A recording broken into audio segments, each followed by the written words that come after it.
Welcome to the Knowledge Graph seminar. Our theme for this week is how to design the schema of a knowledge graph. We are fortunate to have with us today two outstanding talks on this topic. The first of which will be given by Dr. Peter Patel Schneider, who has been involved in the design of two very prominent ontology languages, including OWL. The second presentation will be given by Andra Wagmeister and Professor Jose Gallo, who will be telling us about how they extended the schema of the Wikidata knowledge graph with COVID information. So these should be really fascinating talks. So without much further delay, I hand it over to Peter. Peter, over to you. Okay, and unfortunately, I can't seem to share my stuff, so I'll have to do remote control and ask for movement on the slides. So anyway, so this talk impinges on schema design, but it's sort of on what's missing in schema design in knowledge graphs. And so the idea is that, next slide, please. Right, so the problem with that I see in knowledge graphs is that there really isn't knowledge in them, just data. And so this talk is about how we can get to knowledge from data. Next slide, please. So to support that thesis, I need to do two things, I think. One is to convince you that there's more to knowledge than just knowledge graphs, and then how to add that missing bit. And I'm going to use Wikidata as my example knowledge graph because it's there, because it's accessible, because it's nice. Wikidata is a bit different from other knowledge graphs, but not so much different, at least not for the purposes of this discussion. I am being a bit harsh on Wikidata. There are things in Wikidata that I'm not going to talk about that help with organization a little bit. And Wikidata is a community effort, which makes things very hard to do in Wikidata. So in some sense, they're trying, but perhaps not the way I would like them to do. Next slide, please. So what is Wikidata? Well, I don't know how many of you are aware of it, but it's a very large community-driven repository with about over 93 million entities, and including all sorts of things. It's something that anybody can update. You can just go to the Wikidata site, which is wikidata.org, pull up a page and edit it. There is a graphical editor. Your edits are done in real time. Like Wikipedia, people get angry at you if you make stupid edits. Like Wikipedia, you should log in so that people know who you are when you make the edits. But you don't have to. You can make any edit you want. And the data in Wikidata is absolutely free, CC0. You can take it, you can use it for your own, you can do anything with it. Next slide, please. So here's an example of the display interface for Wikidata. You can see a Wikidata page, looks a lot like Wikipedia. This is Elizabeth Taylor. There's lots of information about Elizabeth Taylor. I just put the top bit on. Behind this page is essentially a database of all the information Wikidata has about Elizabeth Taylor. You can actually get that. You can see it in a dump. You can do lots of other things. But this is sort of the visual interface you get to see. Next slide, please. There also is a query interface for Wikidata that is done using a Sparkle query interface and a translation from Wikidata to RDF. Here is the Wikidata query for the children of Elizabeth Taylor. And if you can actually read the text in that query box in the top right, you will see it's very obnoxious to use because Wikidata inside uses numeric identifiers and the query interface requires you to use them. So here we've asked for the children of Elizabeth Taylor, and there's 4. We can see them down the bottom. We can see their identifiers on the left, and they're essentially names or labels on the right-hand side. Next slide, please. So is Wikidata useful? I claim absolutely. It's large and growing. So currently 1.3 billion facts or so. Facts that's perhaps a little bit of an overestimate because some of the facts are kind of internal things. Next slide, please. It's high quality, includes lots of information. It's hard to convince you just in one example, but here we have the children of Elizabeth Taylor, and it includes both her natural children and her adopted daughter.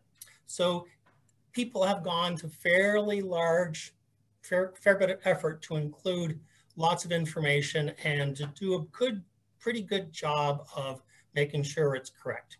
Next slide, please. Another very nice thing about Wikidata is it has many, many connections to other repositories. Each chunk here is a link to Elizabeth Taylor and some other place, such as the VIAF site, so an ISNI, lots and lots of things. So Elizabeth Taylor has dozens of these.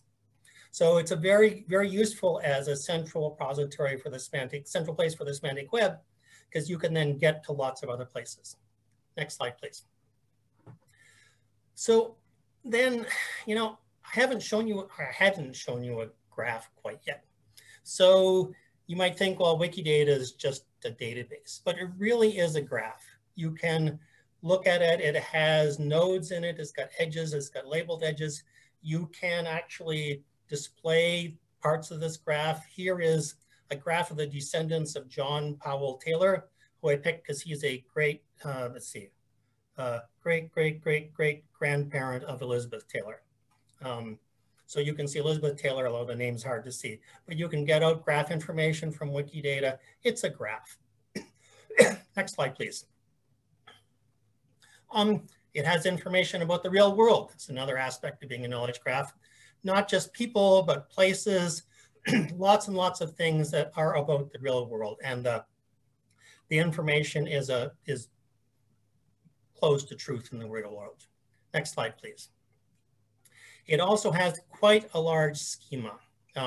So here we have the definition of human, and we can see down, you can't see much of it. The most interesting part of this thing is you look down to the bottom right, you'll see it is a subclass of another class called person. Next slide, please. So here is the person class. Okay, next slide, please. It has definitions of properties or relations.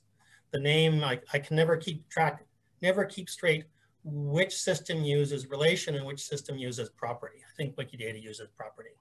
So here's the definition of the property spouse, okay? So spouse is a relationship, and it goes from entities in Wikidata to other entities. That's what the data type item on the bottom is. Next slide, please. Here's a definition of child. Next slide, please. Here is lest you think that this is a small ontology, here are the generalizations of human. So human is a subclass of person, which is a subclass of individual, which is a subclass of individual entity, which is a subclass of entity. So we have a fairly large class hierarchy above human that goes up to the most general class entity. Next slide, please. Underneath human, we have very, very many specializations of it. Where did these come from? Well, Wikidata has essentially an item for each page in Wikipedia and has grabbed many of the links from Wikipedia. So many of these classes, these subclasses of human, come from Wikipedia, but others come from other places. So it's a graph. It talks about the real world, and it has classes and relations. That's enough to make it a knowledge graph in my view. Next slide, please. Next slide, please. But does Wikidata have knowledge? How can it not? You've seen lots of stuff there that looks like it's knowledge. Well, next slide, please. Appearances are kind of deceiving. So in Wikidata, we have this ontology or taxonomy, whatever you want to call it, with individuals that are instances of classes. And if we ask about the instances of human, and that's Q5, and instance of is P31, if you can actually see that, the stuff in the query. How many humans are there in Wikidata? We can run this query in the query interface and we get 9,067,016 as of, I think it was yesterday when I ran this query. But is that the right answer? Next slide, please. No, it's not the right answer. The problem is that there are instances of subclasses of humans in Wikidata, and those don't get counted when you do a direct query on instance. You need to also explicitly count the instances of the subclasses of human, and not only just the direct subclasses, but also all the transitive subclasses underneath it. So to get at the real information, the stuff that you should be getting from Wikidata, you have to carefully craft your queries. So instance of and subclass is so important that anybody who knows much about Wikidata knows that you need to put this little P31/P279 star in your SPARQL query to get instances of a class. But the similar problem affects properties, not nearly to the same extent though, and people routinely forget to look at that. Even worse, under some circumstances, even the query here is insufficient to get all of the instances of human. In a sense, there is some implicit information that tells you what Wikidata is supposed to mean, but that's not machine readable at all. It's in the definition of Wikidata, which is text, or it's in other places. Next slide, please. So here's another example of where information is only available outside of machine readable stuff. So here's a definition of woman. It says right there, woman, female, adult, human. All right. How many women do you think there are in Wikidata? Next slide, please. 0. But, oh, we forgot. We also need to look at subclasses. Next slide, please. 11. 11 instances of woman in Wikipedia. At one time, when I did this a few years ago, there were actually 42. Now, so that's maybe going in the wrong direction, but neither 42 nor 11 are the right answer. Apologies to Douglas Adams. So what's happened here? Well, we have this class woman and it's got a perfectly good natural language definition, but there's nothing in Wikidata that takes the instances of human that should belong to this class and makes them belong to this class. In other words, there's no recognition conditions. So if we wanted to figure out what are the women in Wikidata, we would have to, instead of asking the easy question, we would have to figure out a query that is equivalent to the natural language definition, natural language description for women. Next slide, please. Actually, here's the 11 of them. It's another problem with Wikidata. We see that some of these are women of some sense, and some of these are kind of titles. So what is it? Oh, Queen Consort of Greece. There isn't any at the moment, but that is actually a kind of a description of a bunch of women. It's not an actual woman, historical woman. Next slide, please. So another problem with getting information out of Wikidata is that there's lots of information in Wikidata that gives you a context. And if we ignore that context, we just get the wrong answers. So here we're asking, who are the spouses of Elizabeth Taylor? Well, Elizabeth Taylor's dead? I think so, anyway. Anyway, she does not have 6 spouses at the moment. She has either 0 or 1. She must be dead. Anyway, 6 is the wrong answer, right? If we're asking who are the spouses of Elizabeth Taylor now. If we were asking who are the spouses of Elizabeth Taylor at any time, yeah, then I guess it would be the right answer. But that's not the question that people tend to ask. They want to know what's true now, what's true at some time in the past, what's true in some other sort of context. And that would be okay if we knew exactly how to construct that context if a machine could figure out how to construct that context. Next slide, please. But the problem is, there's nowhere does it state in machine readable form in Wikidata, where do we get the context that we need? So what happens in Wikidata, we have these facts, and here are some of them. So these are some of the spouses of Elizabeth Taylor. So Richard Burton was a spouse of Elizabeth Taylor from the 15th of March, 1964 to the 26th of June, 1974. That was their second marriage. Oh, right, there's both of them are right there. And then again from 75 to 76. Right. To figure out who is the spouse of Elizabeth Taylor at some particular time, we need to look at the start time and end time information, which is associated with the facts in Wikidata. And the trouble is there's nothing really that tells us that start time and end time is the right associated information to get what's true at some particular point in time. At least there, again, so if I am a human and I can write the queries myself, I can carefully craft a query which gives the spouses of somebody at some particular time. But it won't give other kinds of information at that particular time, because other kinds of information use other qualifiers to give their start and end date. Some of them can things like inception, time period active, a bunch of things like that. It's all over the map, and you don't know what you need to know before you can find out things out of Wikidata. Next slide, please.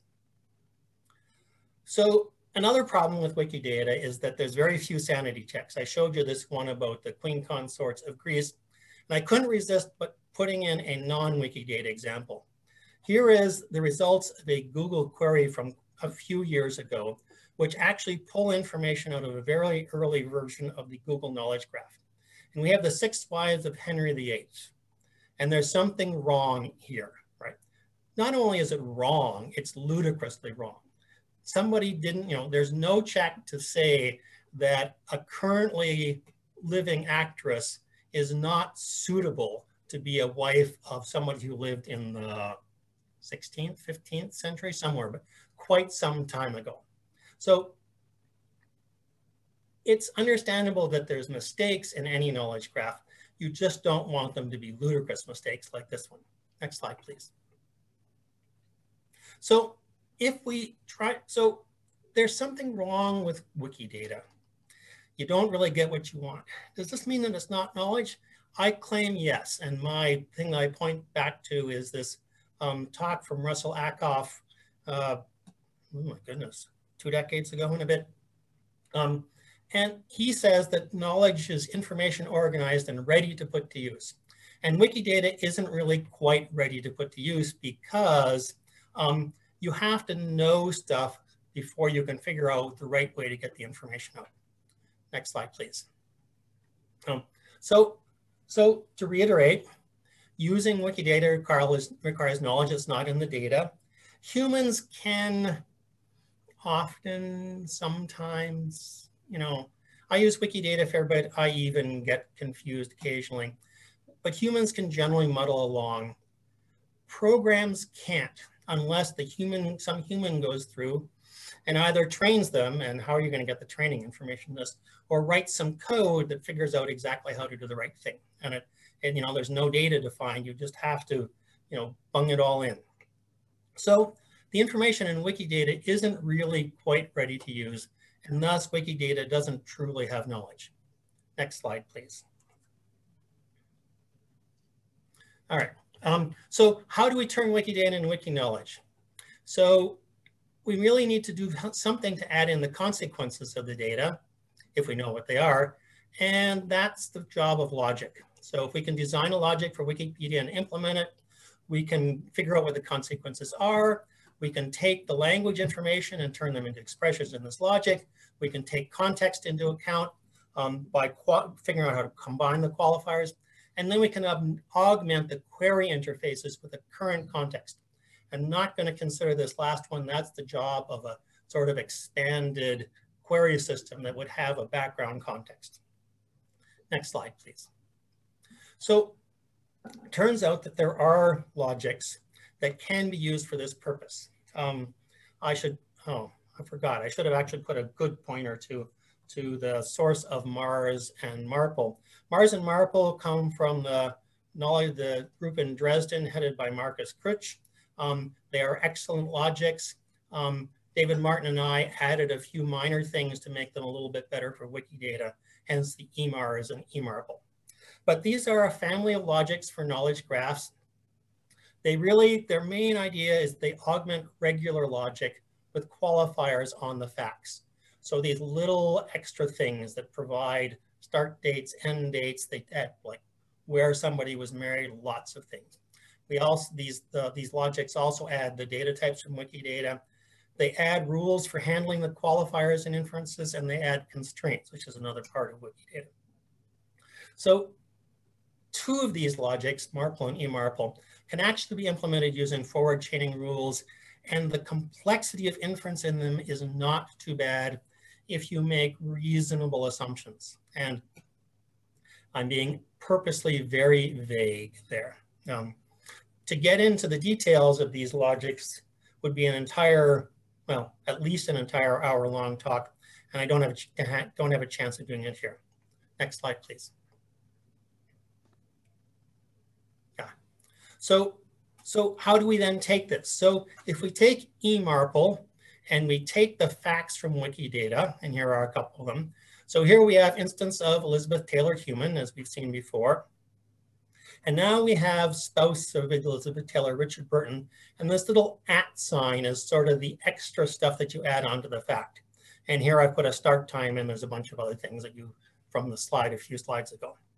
So essentially you take all of the facts in Wikidata and you pile them up and you make them into an eMARPL knowledge base. Next slide, please. It's convenient to say that things like subclass and subproperty don't have context qualifiers, i.e. if human is a person, if human is a subclass of person, then it always is a subclass of person. This isn't absolutely necessary, but makes everything a lot easier. Next slide, please. We add then rules that define the consequences of the Wikidata ontology properties, i.e. this is what the Wikidata ontology is all about. And here we see that subclass is transitive, that instance of distributes over subclass, whatever that is, and that subproperty of is transitive. And we note that with these little x's there, we're dragging the context along. So if something is an instance of X and X is a subclass of Y, and that's only true at some particular context, then we drag all that information around. So that's for the superclass. Next slide, please. We then add in properties of domain properties. So here's an example. Spouse is a symmetric relationship in Wikidata. That's not automatically inferred for you in Wikidata. You can add a rule which does that for you. Next slide, please. We can actually add in constraints. I haven't talked about constraints at all. Constraints are things in Wikidata that says what kind of updates are perfectly fine and which ones are not very fine. So here's an example one. So essentially says that well, anyway, here's an example constraint from Wikidata, and it moves over into this logic quite nicely. Next slide, please. That was the easy part. Now for the two hard pieces. Next slide. So we have these qualifiers, and we really want to be able to combine them when we do inferences. And we want to do things like, well, if we have two start times and want to combine them, we take the max or the later. And if we have two end times, or actually multiple end times, we want to combine them, we create the earlier. And this is how you can do this. So if you have multiple start times, so the start time of a result is the maximum of the start times of the components of an inference. And similarly, next slide, please. This is a difficult process because the qualifiers are an important part of Wikidata, but the English language descriptions are quite vague. It's unclear as exactly what these things mean and how they should be combined. So there's quite a bit of work that would be need to go in to figure out what these things actually mean, particularly when you get multiple combinations. Next slide, please. And then the other thing is we want to do things like woman. And here's an example actually for female human. We want to say that if something is a human and their sex or gender is female, then they're a female human. That sounds pretty reasonable and pretty easy to do. Next slide, please. The problem is that there are many, many, many such classes. I haven't counted them, but my guess would be at least probably at least tens of thousands, probably hundreds of thousands. Oh, well, no, I take that back, tens of thousands. Some of them may not have good recognition conditions. You don't really know what it takes to belong to some oddball class, so you need to make some guesses. Next slide, please. So with all of that, we can then turn Wikidata into a knowledge base in a logic. We can then say, okay, what Wikidata is the consequences in this logic. But of course, our problem is that's not enough. We will actually have to implement these things. And so far, the stuff I've described is so far just a proposal. It's close to being realized in some systems, but there's nothing exactly that does it. So there are implementations of property graphs that can store Wikidata statements. Some graph databases have rules that are very similar to these, e.g. GraphDB, but no system actually implements these rules as described above. Considerable work would be required to implement the logic here. I would be perfectly happy to do it if somebody would pay me to do it, but it's just, there doesn't seem to be anybody who's so interested in this. But in the end, it's all just forward chaining rules. And one thing you could do is implement this logic by essentially encoding everything in RDF and using an RDF rule engine, and there's quite a few of those. Next slide, please. A bigger problem in this process of turning Wikidata into Wiki-knowledge is the Wikidata community, in my opinion. It's quite fragmented. Portions of the Wikidata community are not friendly to this kind of effort. They don't see a need even for an ontology. It's very difficult to see how enough convincing could be done to get enough people in Wikidata to go along with this vision so that it could be actually done in Wikidata. And part of the problem, of course, is that the support group for Wikidata, which is part of Wikimedia Deutschland, is very resource constrained. They don't want to do any programming. They only want to take things off the shelf. Even for very simple changes, they're unwilling to do even simple changes to open source projects. So I think the biggest problem with getting a vision like this done is actually getting a community to push for it. So what do we have? We have a proposal for a logic that turns Wikidata into Wiki-knowledge. We have some problems with implementation. We have some problems with the status in the community. Next slide. And that's it. So in summary, Wikidata is a useful knowledge graph. And my claim is, like other knowledge graphs, Wiki doesn't quite qualify as providing knowledge, but you can do it, right? As I've tried to describe, you need this implementation is required. The computational aspects are not horrible. It's a forward chaining rule system. It could run over the data. Wikidata already has lots of little bots that run over the data already, so it's not a significantly more computational effort. And the benefit is computer consumers, and actually by which I really do mean computer consumers, see knowledge. There's much less pain in building programs that actually get to see the knowledge that's inherent in Wikidata. So let me, in concluding remarks, say, how does this have to do with defining schemas? Well, in my view, a schema is much more than a taxonomy. It's much more than just saying that human is a subclass of person. It's really giving things like these defining conditions for woman or female or butcher or baker. As a matter of fact, butcher and baker are also problems in Wikidata. If you want to know the butchers in Wikidata, presumably has 0 butchers, but there's lots of butchers described in Wikidata. You just can't get them by getting instances of the class butcher. So in my view, to make a real schema for a knowledge graph, you have to have something more than what exists in current knowledge graphs.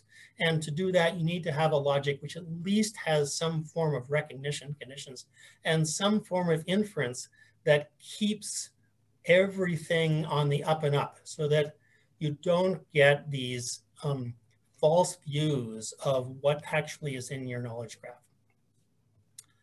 And that's it. Thank you. Thank you, Peter. That was an excellent presentation. We will take the questions at the end. We will just move right along to our second presentation. Jose or Andra, do you guys want to share your slides? Yes. So I'll let you guys take it from here. So let me start by saying thank you for the opportunity to talk a bit about our work and specifically of adding COVID information to Wikidata. I'm doing this presentation jointly with Jose Labra, and I will personally present the use case, and Jose will dive in more in the shape expressions, which we will discuss. I would also like to thank Peter for setting the stage there, for giving a very well description of Wikidata. But let's start. So the reason for this, we recently published a paper, Andra, please feel free to turn your video on if you like. You don't have to, but sure. Oops. Okay. I need to give me a second. So yeah, we can see you now. Yeah. Can you still see my screen? Yes, I guess so. So present. So this talk is the use case that we're going to discuss is a protocol that we recently published to adding data to Wikidata, and specifically how to align resources in regarding human coronaviruses on Wikidata. The opportunity was, of course, the current ongoing pandemic, but the intention of the paper was also to create a protocol or of steps that can be used to align resources. Why do we want to do that? Well, here you see, for example, the number of papers, and I just randomly picked the graph, some topics. So I took Ebola, which you see can spike in 2014. This is citations in PubMed. It's a very nice service that is online. So you see that you have Ebola, there is malaria that spiked in the just after World War II and then gets into a plateau. Here we have the HIV and we have AIDS. And then suddenly we see here COVID-19 and SARS-CoV. So we are presented with a spike of knowledge and scientific papers ongoing, and how to make sense of everything that's coming out. There is also the risk of getting erroneous content that gets out or that gets rejected in the process. So how can we find out back to the resources? How can we find out what is true and what is not true? Or can we get back to the data that substantiate all the claims that are being made in the literature? So early on in March 19th, I saw a tweet that this tweet started the writing process of this paper. And this is a tweet by Egon Willig Haskin, who I asked Andra if their bot can be used to do this instead. So what are being discussed in this tweet thread is trying to add genetic information about the SARS-CoV-2 virus onto Wikidata.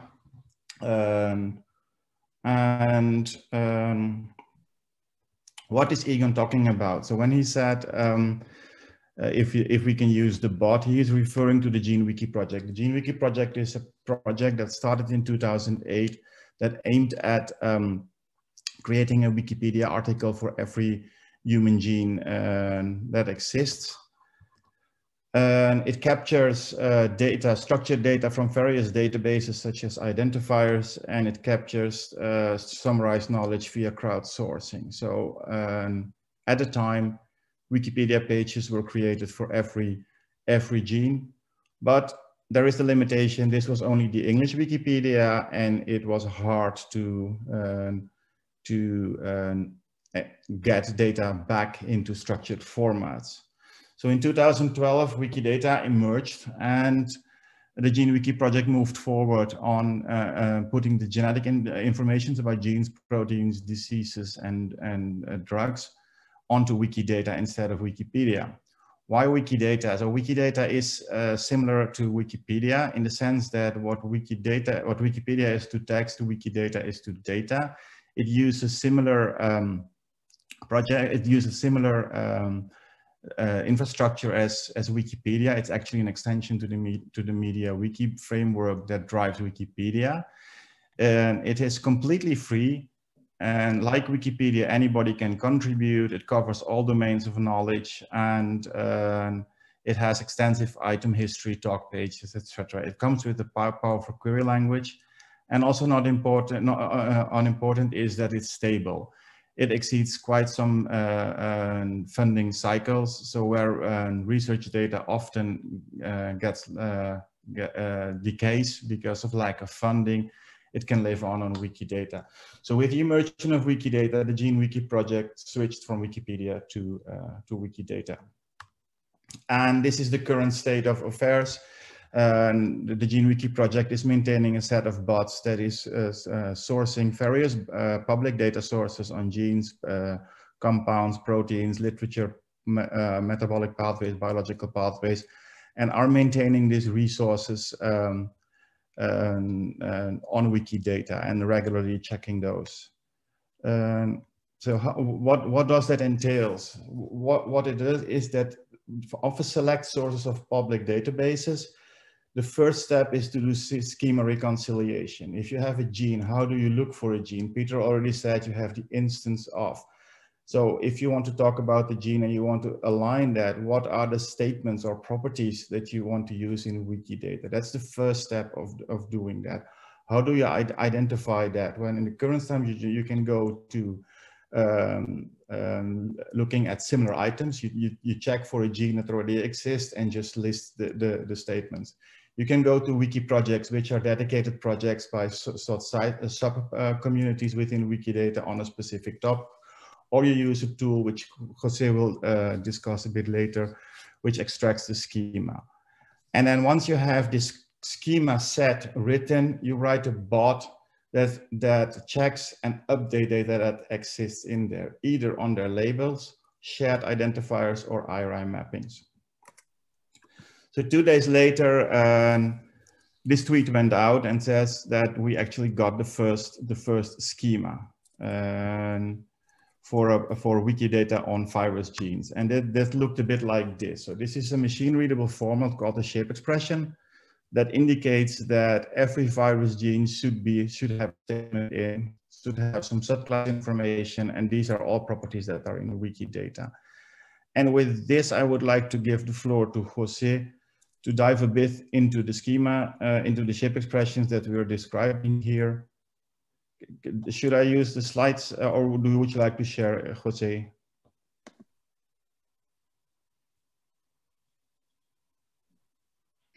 Jose, we cannot hear you. You're probably muted.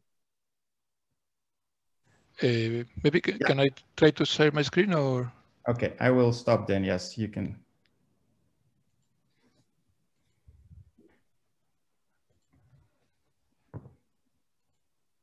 Okay. Can you see it? Yes. Okay, so we're going to talk now about entity schemas and shape expressions at Wikidata. So this is the first why shape expressions? And why? Because we started with shape expressions, and then shape expressions were adopted in Wikidata. So first, what was the reason to create something like shape expressions? And here we are talking about knowledge graphs, and a lot of people relate also knowledge graphs with RDF. Because there are a lot of good things. I mean, RDF is very good for data integration because you can merge RDF graphs automatically. You also have the possibility to use RDF as the basis for knowledge representation, and also RDF is very flexible in the way that you can adapt RDF using URIs to different contexts. And I think RDF is reusable by default. And also there is a lot of tools that you have, the data stores and Sparkle endpoints, and you can even embed RDF in HTML. So there are several good things about RDF, but there are other parts that I think, I mean, I think RDF is not yet the preferred technology by web developers, for example, and I think there are several reasons. And one of the reasons that happens in practice is that when you try to consume and to produce RDF data in knowledge graphs or Sparkle endpoints, and usually it's not very easy because, for example, Sparkle endpoints, the documentation is not very good. If you are a consumer, you want to see what are the contents, how to do Sparkle queries, as Peter was saying, that usually is difficult. You need to look to the data. Sometimes the documentation is just a set of samples of Sparkle queries. So there is no a good documentation or a good description of the contents of a knowledge graph. So invisible is difficult. And to solve that, in 2013, there was the proposal of defining a language which was called shape expressions, and the idea of that language that later was going to become, there was another language which was shapes constraint language, which also takes the idea of a shape, is that the producers can describe the producers can, they know what are the contents that they will produce, and they can ensure that they want to produce those contents. They can also advertise and also document that structure those shapes, and they can even generate user interfaces so to validate the data that people can enter by manually. Also for consumers, it would be great to have some understanding of the contents behind those Sparkle endpoints, and to be able to validate the data before starting to process or to do something with that data, and also to be able to even generate queries or optimize Sparkle, I mean, some queries or even the data, so they can be optimized. So those are some of the reasons why shape expressions were created and were very useful. Just a very short introduction to shape expressions. It was defined as a language with two main goals. That one was to be human readable and also machine processable.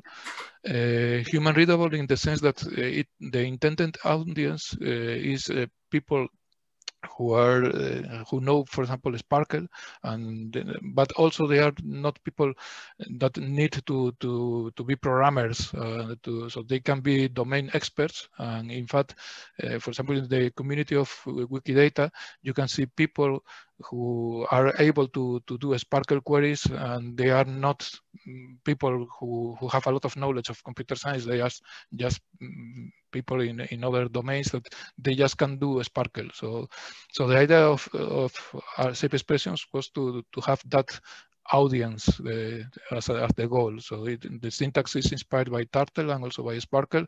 This is an example of a sex schema. We are saying that you have a user which has a name which is a string and knows another user. And also the language is machine processable in the sense that it has a formal semantics, also several open source implementations in JavaScript and so on. And I will talk a little bit about these online demos that I will show later. So just to finish this short introduction to shape expressions, imagine that you have some data. You have, this is RDF data in Turtle.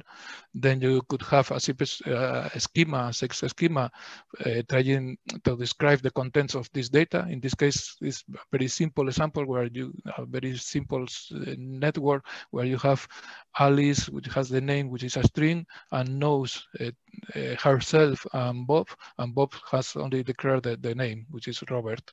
And then finally we have the shape map.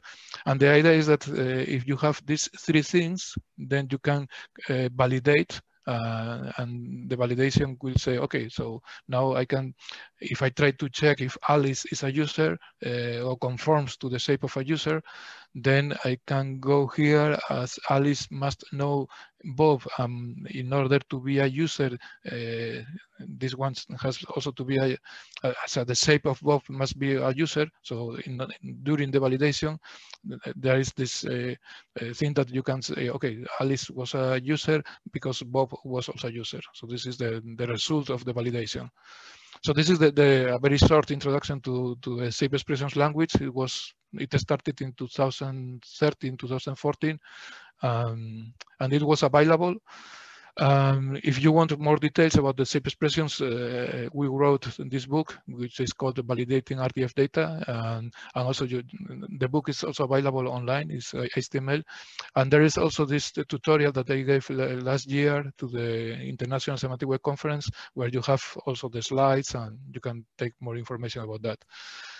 And now, what is the relationship between these shape expressions and Wikidata? Well, the thing is that in 2019, Wikidata adopted shape expressions as another namespace, which is, they changed the name a little bit because they used entity schemas, but those entity schemas are represented using shape expressions, and now you have a new namespace. So there is the other namespaces, the most popular is probably the Q and a number is for entities, P is for properties, L for lexemes, S was reserved for senses. That's the reason that they don't use for schemas, but they took E for entity schemas. So for example, if you click here, this is the entity schema. Can you see it? So yes, we can see it. Yes, okay. So this is the entity schema of an author, and this is in Wikidata. So there is E42 is the entity schema of an author. So and maybe I can even do the sample to show how you can validate data. For example, this is the entity schema. There is, if you click on check entities, then it opens this tool that you can use to validate entities. For example, we can do a Sparkle query here. Let's see if it works. And you can check what are the entities to validate. It is resolving this Sparkle query, and now it starts to do the validation. I think some of them validate, and one, I mean, it is okay. So for example, this is an example of what Peter was saying before. So you can have some data that satisfies or conforms to this shape expression, and maybe other data that is failing this shape expression. So this is something that I think is accepted in Wikidata, because not all the data is correct, and there are things to repair. Okay, so that was the introduction to the shape expressions, and now I wanted to continue a little bit with some tools and use cases for shape expressions. The first one was to validate, and I think I already said about that, so not going to repeat, but say that something that you can do with this validation is also to filter entities, because you can filter those entities that conform from those entities that don't conform to some given schema. You can also, we created several tools that we are working. For example, this is a tool called Yassi, which allows you to edit shape expressions. And this is nice because, for example, if I go here to the E42, well, no, what anyone, you can see that you can have autocomplete, and so it is quite useful to edit shape expressions.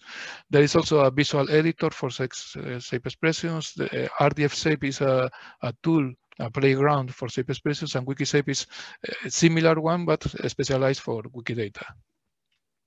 Then we also have the Sexer tool that was Andra saying it is doing in the opposite, and this was interesting because when we started with shape expressions, I remember we went to the conference on Wikidata, and the users asked us if it was possible to extract from the RDF data that was already existing, to extract and to infer the shapes, so the schema. So we created this tool because it comes from the needs of the users. And another tool that the users are asking now is that if they can generate forms from shape expressions, because I mean, for example, if you know that you want to create an author and you know what are the properties of an author, you can create a form. And for example, let's see. For example, this one. This is a Cradle, and if it works.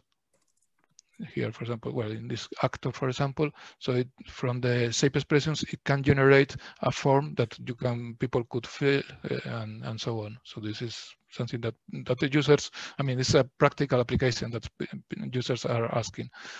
And finally, about shape expressions in Wikidata, something that was also very interesting is that the adoption has been increasing. People are starting to use more and more these entity schemas. There is now this schemas project, and also this there is a directory of entity schemas. If we click here, you can see a lot of entity schemas for hospital, for hospitals. Again, some of them are repeated because, as you know, this is in the Wikipedia style of collaborative, the wiki style of collaborative things that people just add things and sometimes they overlap. So this is also an interesting thing, and so just and opens new challenges. For example, this collaborative work and the different views of what is correct and what is not correct. That's also very interesting. And this trade-off between the quality of the data but versus the freedom that anyone can add whatever he wants. Also, there is this collaboration between domain experts from different disciplines. So this was what I wanted to say, and now I think Andra can continue with the community. Yes. So I probably have to stop sharing.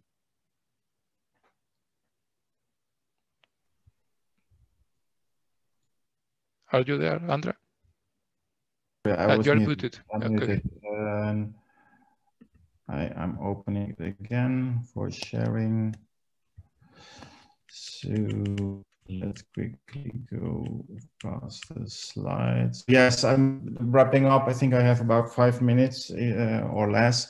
So this is what I'm going to do. So what we've done in going back to the COVID, adding coronavirus data on Wikidata. What I'm showing here is slides of what we've been doing in the GeneWiki project. And that is in the first step is where you engage with the community of domain expert and discuss how the data that are available in the world and with the public license, because that is something that needs to be emphasized as well. Wikidata is a public knowledge graph, so only public data can go in. And then what you do in this community engagement process is you're trying to get the extract relationships on a piece of paper. And once there is some consensus in there, this is also presented to the community at Wikidata at large, usually in discussion fora. But once that is in place, that schema is then transformed into a shape expression. In this case of Wikidata, that can be used for registry review. It can be used for documentation, because this is a decision by a group of domain experts about how the schema should look of a certain data set under scrutiny. You can use it for clients pre-submission checks, or also server pre-ingestion checks to do. Once that is all done, we have a shape expression within the project. We write bots that align those data regularly with Wikidata to keep the Wikidata in sync with the databases. And this is done in a continuous integration workflow, so regularly updates are being made. And then you get something like this. There is a Wikidata with its own curation cycle. And then you have a set of databases that come, or ontologies that come with their own with their own feedback loop. And then the project is trying to align between the two efforts. So for the coronaviruses, we just replicated this pipeline, going from community engagement, extracting the schema, writing the bot, and at the end of this process, we had pipelines in place, both schemas and bots for these coronaviruses, and we had the following linked schemas. So all these. We have an entity schema for diseases, for a virus strain, a virus taxon. Then we have protein, genes, pathways, and proteins and genes. And this was the end of the product. So we used the community to do that. So in conclusion and future work, we're working towards an entity schema ecosystem that aligns next to Wikidata, that helps in getting a better understanding of the relationships that are in Wikidata. Wikidata is a nice hub for collaborative work, not only on data, but also on the underlying schemas. And I would like to end with the acknowledgements of the authors, but also the GeneWiki project, the Shex community group, and of course, the whole Wikidata community at large. That's the end of the presentation. Thank you. I think. Well, thank you very much. That's really fascinating and interesting. Both the presentations were super cool. And we have plenty of time for discussion. We have about 20 minutes. And so maybe we can look at some audience questions, and then we can have discussion amongst the panelists. Naren, did you want to go with some audience questions? Sure. So we have a few audience questions. Let's start with Peter. And there's a question about Wikidata's large data size. So here's a question. One problem is Wikidata's size. For example, given its large and deep type system with nearly 2 million types. Wow, I did not know it had so many types. Making explicit all instance of relations will add a very large number of them. So yes, if you complete the instance things, yes, you do add a lot of information. So how much? Well, really, of course, it's not for any particular entity in Wikidata. You only add the ancestors of the types that it's in already, by and large. And well, I say so for there's two things you add. You add the ancestors, and then you add the recognized ones. So that's significant. I don't think you would ever get close to 2 million for anything. You could easily get 1,000 or so, right? That would not be unusual.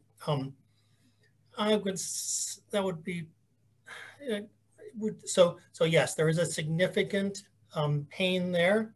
However, the amount of information that's stored about every individual already is at least that much. So that let me be dismissive and say we only double at worst, right? So that's significant, but not horrible, right? Okay, thanks. Next, we have a question for Jose and Andra. How do shape expressions compare with MARPL constraints, chaining? Why would one want to use one or the other? It seems that shape expression language and MARPL that Peter talked about, their sort of objectives are the same, right? So, and then the obvious question is, okay, what's the difference? Well, so let me say a little bit about MARPL. So the constraints in MARPL could be viewed as similar to Shex constraints, right? The rule part of MARPL is different. The schemas generally doesn't add information to anything like Wikidata. It just checks that the things there are acceptable. But none of the details of the constraint system in, actually, let me modify that slightly. Wikidata already has a constraint system that looks for things like you can only have one father. Schemas can do that as well, but in some sense, let me put words into the mouth of the schemas people. Schemas is about creating sort of a collection of constraints that are suitable for a class, whereas the Wikidata constraints and the constraints in something like MARPL are actually very localized. They are things like you can only have one parent. They are things like your children have to be younger than you are, things like that. Not essentially a complete definition of a constraint for example, the kinds of things that you want to have in human. Okay, thank you. And well, so I mean, Jose, do you want to weigh in, or do you want to present your perspective? Yeah, no, maybe another difference is that in Shape Expressions was created mainly for RDF, and in principle in Shape Expressions we don't handle qualifiers that I think in MARPL it could handle qualifiers and references. Probably it could be extended, Shape Expressions, to handle that. That would be some research. So the other superficial expression I'm getting is that shape expression language is probably primarily for integrity checking or constraint checking, whereas MARPL could be used for inference and deriving new conclusions, not just for constraint checking. Precisely, yes. Okay. Okay, so that's good. So next question. Why using a shape expression to validate RDF data instead of an OUT2 ontology? Yeah, that's an interesting question. I like to use the fact is, I think to me, but please Peter and Jose correct me, to me OWL is specifically defined to describe the world, whereas shape expression is specifically designed to describe the data. To give an example, if you would use an OWL and you would say every person has 2 biological parents, which is a valid claim. If you look to data, which is in general messy, you want to describe that a biological, that a person can have multiple guardians, because we are not talking about reality in life. We're talking about the data that represents the world. So you can actually, I think to me, that's the distinction between OWL and schemas. Okay, so I mean, another way to state this might be that schemas is more sort of bottom up, like it's driven by the data, whereas OWL, it's sort of top down, you're trying to describe the world, and regardless of what the data might be. I would make the distinction slightly differently. Schemas is about the information you have, right? So schemas says, well, everybody's got to have a social security number or something's wrong. We have to have you have to be given a social security number or something is wrong. OWL just says, everybody's got a social security number, and it's perfectly fine if you and A don't have one in our database. It's there, we just don't know it. So OWL is about the way the world is, and schemas and other kinds of constraints are about the way our data about the world is, or perhaps you could say our knowledge about the world is, although it's really data. Yeah, I think you said it very beautifully. It's very clear, very crisp. I actually have a curiosity question for Peter. You presented this query, how many women are there in the Wikidata? Did you also pose the query, how many men are there? I did a while ago, about the same number. No, it's the same. It's exactly the same problem. So again, to find the men in Wikidata, you have to query human for the right sex or gender, And then of course we have non-binary sex or gender issues. And then if you want to get adult, then you have to have some definition of what it makes to be an adult, like how old you are, right? Yeah, I mean, that's good to know because we don't want anti-discrimination people coming after us, right? No. All of the examples that I have given in this and similar talks is I have stumbled on without looking for them, right? I mean, if I at certain kinds, I have actually looked, but everything that I tell other people are things that I have just run into. And so this is the woman one is particularly because somebody asked me, right? And I said, well, I don't know, let me find out. And whoa, that's weird, right? And if I would give it just an anecdote about the reaction to that, the reaction I got from Wikidata people was, oh, 42 is the wrong answer, it needs to be 0. So somebody went around and got rid of all of those and essentially deleted the links between those 42 things and women, right? Actually, and subclasses of women, because their opinion was there should be zero instances of these things. Now, of course, that's a better answer, right? You could then go along and say, oh, there are these classes in Wikidata that will never have any told instances, right? You never should say that somebody is a woman. Instead, you should say that they're human with a sex or gender, female, and the right age. And that's the way you do it. But there's nothing that says that that's the case, right? And so, and of course, because there was nothing that said that's the case, people went along and created these individuals that ended up being instances of women. Okay. Well, thanks for that. So I have a question for Andrea and Jose. I mean, it's interesting that you went about adding information about COVID to Wikidata. What impact has it had? I mean, has anybody made use of it? I mean, did it lead to vaccine discovery, or I mean, what's the benefit of doing it? That's a good question. The benefit of it, well, actually, there is the paper is just out now. The benefit is we had a lot of follow-up projects. So, for example, one of the follow-up projects was modeling complexes. So I would say it's hard to say now, did we find a vaccine? I think it's safe to say no, probably not.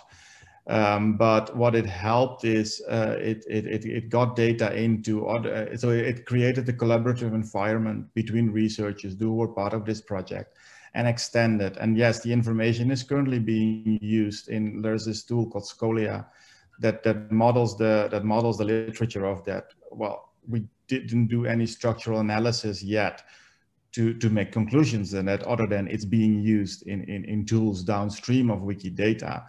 And I'm aware of projects that are building on top of that, of which the complex portal is one, the Wiki Pathways is one. So yes, that on that level, it is just one step to other projects, collaborative projects in the research community.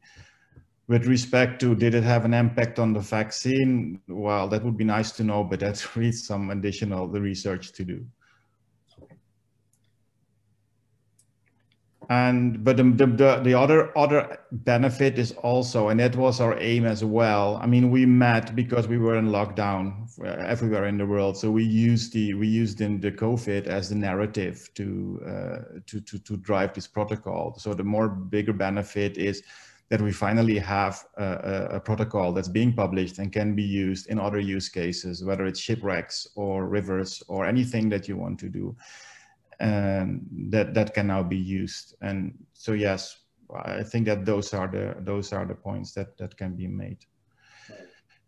There is one more point that I want to make. We keep talking about constraints, and it might be a bit nitpicking, but I would actually say that shape expressions is not about constraints, but about expectations, which I think is why shape expression is so interesting. To stick to the example of Peter, when we started out in GeneWiki, put the human genes in Wikidata, we put in, it's a gene of Q5, which is a human. And at some point, we were not able to reproduce evolutionary trees based on data that was in Wikidata for the fact that we needed to model it to Homo sapiens, because those taxonomic information, that taxonomic information is not in Wikidata close to human, because it also acts to a belief system that someone doesn't believe evolution happens for humans. So we had to create a Homo sapiens item, which is parallel to human, to be able to reproduce that use case. And so there is conflicting information in there, and which is nice about shape expressions, because how do you distinguish that is that you can actually look at the references and qualifiers that are being added to the Wikidata community. So as a user, you can decide, I only want to have that subset of Wikidata that follows the following references, that following the following patterns. So, and that's for me personally is my the time why I invested shape expressions. Is the shape expression allows me to express that that expectations. So it's not a constraint on the data, it's an expression of my expectation. And I'm personally also still talking about constraints, but I'm trying to change that into not a constraint check, but a check for conformance to the application view or the application profile that is driven by the use case. Okay. So yeah, I mean, you can say that, well, you know, shape expressions are use inspired, right? How you are actually going to use that data and how you expect your application, what your application is expecting, right? So yeah, users, but also data publishers or data owners. Yeah. So there are a couple of comments about context. How do we organize ways of describing context, and what is context? If time and space dimensions of context. Maybe Peter, you could shed some light on this. So yes, and we're immediately into philosophy, right? So, right, we can now go away for 2,000 years and think about the problem and not come up with any answers. But of course, we are computer scientists. And so we need to come up with some rough and ready thing. So the qualifiers that are in Wikidata or the attributes that are in many other knowledge graphs, you can divide them into two kinds of things. One of which gives sort of just extra things, so that aren't really contextual. Like Elizabeth Taylor married Richard Burton in wherever it was, I don't know, Las Vegas, let's say, right? So we don't generally think of that as a context. You could if you would.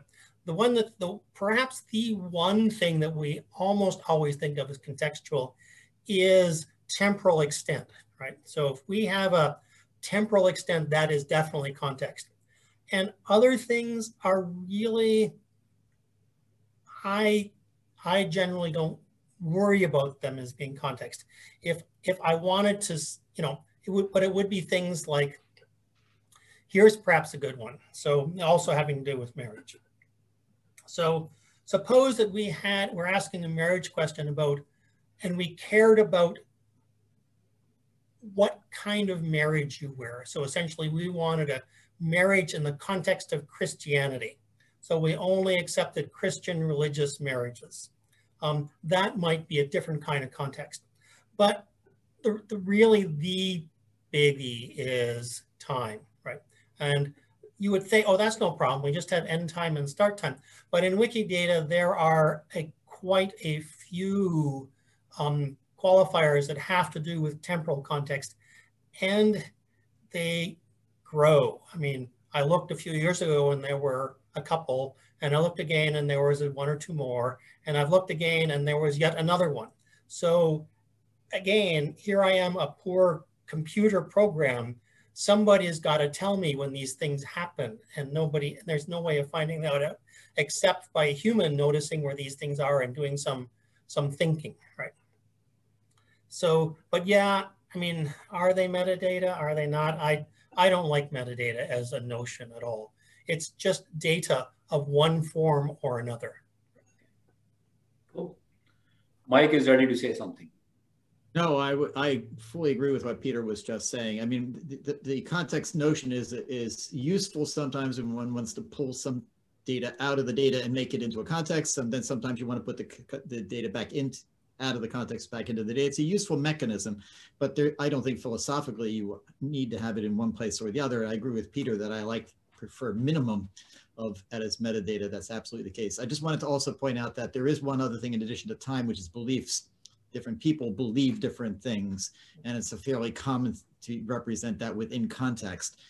Vinay's view of the world versus Mike's view of the world versus Peter's view of the world. Yeah. That's another thing that goes along with time as a fairly common use of context. Yeah, I think the example that they gave earlier about some people believing in evolution versus some people not believing in evolution, that was an interesting example of beliefs, right? So. I mean, there are assumptions too. You know, you have frictionless planes. Is there friction or not friction? You have simplifications and so forth. So there's many things you might want to use the mechanism for. And what I need to do is we need to be able to move back and forth between the use of context and putting that same amount of information directly into our data. I think Peter's right. There's not going to be an easy answer to this anytime soon. Yeah, and but we've got to move forward. For most current knowledge graphs and the applications that they get used in for, time is really it. They don't store beliefs. They don't store frictionless stuff. They don't really have information. You know, they can't handle physics, right? Agreement.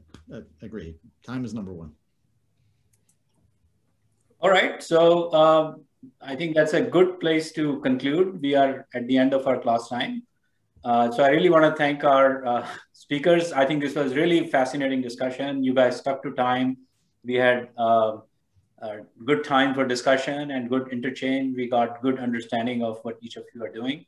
So thank you all very much. And as far as the class is concerned, we'll continue next Tuesday. And next Tuesday or next week, our focus is going to be on creation of knowledge graphs from structured data. So see you all then, and bye for now.